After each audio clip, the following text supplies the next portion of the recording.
नवी मुंबई व रायगड जिल्ह्यातील ताज्या बातम्या आणि घडामोडींसाठी सबस्क्राईब करा रायगड संदेश न्यूज चॅनल आणि बेल आयकॉनला क्लिक करा। स्थानिक भूमिपुत्रांच्या मागण्या मान्य न केल्यास धरणा कॅम्प येथील अदानी लॉजिस्टिक्सच्या विरोधात तीव्र आंदोलन करणार असल्याची घोषणा आमदार प्रशांत ठाकूर यांनी आज धरणा कॅम्प येथे करून अदानी ॲग्रो कंपनीला 10 दिवसाचा अल्टिमेटम दिला आहे।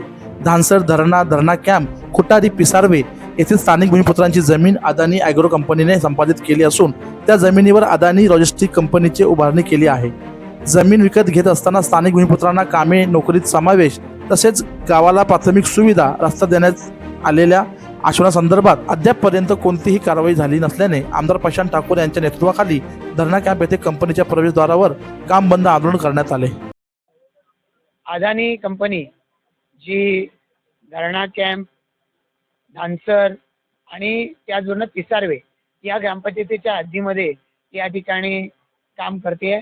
या अदानी कंपनीच्या माध्यमातून मोठ्या प्रमाणात इथे धान्याचा साठा केला जातो आणि मग नंतर तो वेगवेगळ्या दिशेला जातो। या कंपनीच्या माध्यमातून या ठिकाणी ज्या शेतकऱ्यांची जागा संपादित झालेली आहे त्या शेतकऱ्यांनी वर्षानुवर्ष म्हणजे जवळपास 2005-6 सालाच्या आसपासपासून जे मागण्या करतायत या शेतकऱ्यांना कुठल्याही पद्धतीनं रोजगारात स्थान नाही, या शेतकऱ्यांना कुठल्याही पद्धतीनं इथं मिळणारं काम दिलं जात नाही। त्या विरोधामध्ये आज प्रकल्पग्रस्तांच्या वतीनं गेट बंद आंदोलन करण्याचं आम्ही ठरवलेलं होतं। या संदर्भामध्ये सर्व शेतकऱ्यांची मागणी एकच आहे की आम्ही या ठिकाणी प्रकल्पाला जमीन दिलेली आहे। पनवेल तालुक्यामध्ये अन्य सर्व ठिकाणी ज्याची जमीन जाते त्याला नोकरी मिळते, त्याला रोजगार मिळतो, त्याला छोट्या मोठ्या स्वरूपाचं कंत्राट मिळतं। ज्याची जमीन प्रकल्पाच्या शेजारी असते त्याचं नैसर्गिक प्रवाहाचं पाणी अडवलं जात नाही, त्याच्या शेतीमध्ये जायला त्या ठिकाणी रस्ता असावा लागतो। हे सगळं परंपरागतरित्या नैसर्गिक न्यायाला धरून असलेल्या गोष्टी, पण याचा स्वीकार अजूनपर्यंत या कंपनीच्या माध्यमातून केला गेलेला नाही। वारंवार वेगवेगळ्या पक्षाच्या माध्यमातून इथं काही आंदोलनं झालेली आहेत, वेगवेगळ्या संघटनांनी आंदोलनं केलीत, शेतकऱ्यांनी इथं गेटवर येऊन दाद मागायचा प्रयत्न केला आहे, पण कंपनीचं व्यवस्थापन हे त्यांना भेट सुद्धा देत नाही, त्यांचं ऐकून घ्यायला तयार नाही, ऐकून न ऐकल्यासारखं करतं आणि कोणातरी कंत्राटदार आला तू यांचं ऐकून घेऊ सोपून टाकतं। ते कंत्राटदार स्वतःचं हित जपतात, शेतकऱ्याचं हित जपत नाहीत आणि त्यामुळे यांना गेल्या 1.5 वर्षापासून मी पत्रव्यवहार करतोय, पण त्याला कंपनीनं या ठिकाणी गांभीर्यानं घेतलेलं नाही आणि त्यामुळे अलीकडच्या काही दिवसांमध्ये मी यांना आंदोलनाचं लेटर दिलंय।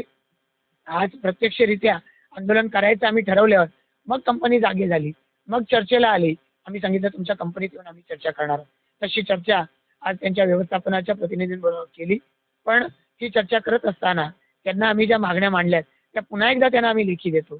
पोलिसांनी हस्तक्षेप केला, आंदोलन करू नये म्हणून सांगितलं, त्यांनी आम्हाला DCPंच्याकडे बोलवलेलं आहे, आम्ही DCPंच्याकडे पण जाऊ, आमचे काही प्रतिनिधी घेऊन त्या ठिकाणी जाणार आहोत, कंपनीचे प्रतिनिधी येतील। आमची इच्छा आहे की तहसीलदारांचे प्रतिनिधी आले पाहिजेत, महापालिकेचे प्रतिनिधी आले पाहिजेत आणि आमच्या मागण्या या त्यांनी ऐकल्या पाहिजेत आणि या कंपनीच्याकडून जे आश्वासन दिलं जातंय ते कुठेही चुकीचं नाही हे शासनानं कन्फर्म केलं पाहिजे।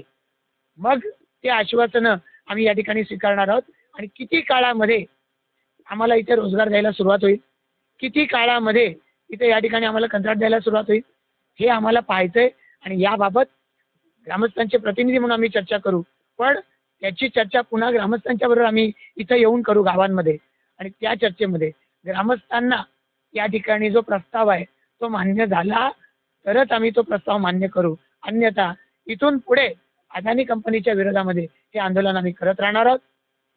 धरणा कॅम्प गावापासून इथपर्यंत येणारा रस्ता हा वहिवाटीचा रस्ता आहे, हा रस्ता अदानी कंपनीच्या मालकीचा रस्ता नाही, पण इथे रोजगार मिळेल यासाठी आमचे सुभाष कदम जे आहेत किंवा त्यांच्याबरोबर अन्य ग्रामस्थांनी हा वहिवाटीचा रस्ता हा त्यांना देऊ केला का ग्रामस्थांना रोजगार मिळेल, शेतकऱ्यांना रोजगार मिळेल याच्यासाठी। पण जर तसं होणार नसेल तर हा रस्ता हे अदानी कंपनीचं नाक हे आम्हाला नाईलाजानं बंद करावं लागेल आणि त्यावेळेला आम्ही कुठलाही त्या ठिकाणी या ठिकाणी सरकारचं किंवा या प्रशासनाचं त्यावेळेला आम्ही ऐकणार नाही। आमच्या मागण्या न्याय्य मागण्या आहेत हा आम्हाला विश्वास आहे आणि त्यामुळे या मागण्यांच्यासाठी गरज पडली तर हे शेवटचं हत्यार आम्ही उचलणार आहोत. अपेक्षा अशी आहे की ते पाऊल उचलायच्या आधी अदानी कंपनी या आमच्या मागण्या मान्य करेल, अन्यथा हे आंदोलन अटळ आहे एवढंच आपल्याला सांगायचं.